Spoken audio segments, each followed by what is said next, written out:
यो चुनावमा नाम दर्ता गर्ने कहिले हो? 6 गतेको 10 बजेदेखि होइन त?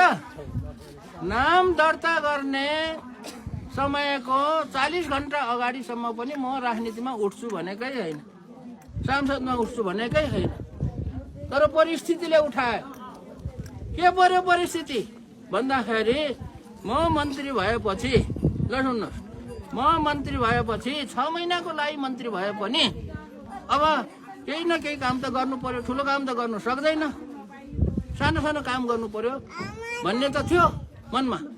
मन्त्री भएपछि अब सबैले मलाई नेपालभरिको मान्छेहरूबाट गुनासोहरू आयो अनि उजुरीहरू आयो कि शिक्षा क्षेत्रमा धेरै भ्रष्टाचार, अनियमितता, जथाभावी तन्त्र, बेचिती, यस्तो बेचिती छ, यस्तो अनियमितता छ, यस्तो भ्रष्टाचार छ भनेर जनताको कुरा त सुन्नु पर्यो।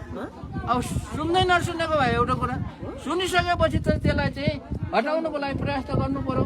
समाधान गर्नुको लागि मैले 3वटा कानुन